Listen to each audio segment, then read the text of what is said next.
This tutorial will show you how to make iPhone audio sound better on and in and with Adobe Premiere Pro CC online completely for free. If this helped, drop a like, share the video, and subscribe for more. Presets and effects for life, click the link down below and enjoy the tutorial.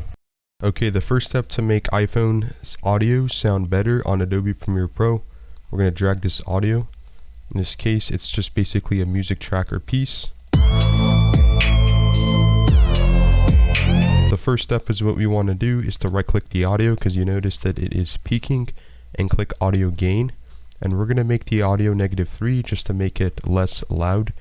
And we're going to go to effects and type in hard limiter under presets, or excuse me, audio effects, hard limiter, click, hold, and drag, and then go to effects control and click edit.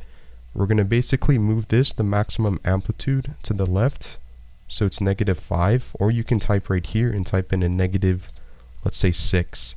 So now our audio will not peak. Okay, that doesn't sound too bad. While it's still selected and highlighted, go to effects, and we're going to make it stand out by clicking bass under audio effects, drag it below, type in treble, and do the same thing, drag it below, slap it on, and then go to effects control. And now instead of clicking edit, we're going to click the drop down arrow, so we just see bass and treble. Under bass, make this, let's say, 5 decibels. This is what this sounds like.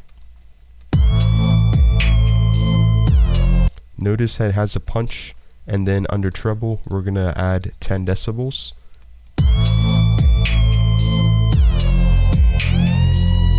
So the audio is still peaking, and basically to make the audio not go into the orange or into the red, again, you can just click on your audio, and then you want to go on to hard limiter one more time, click edit, and then you can move this slightly more to the left, let's say -10, so it makes it a little less quieter per se.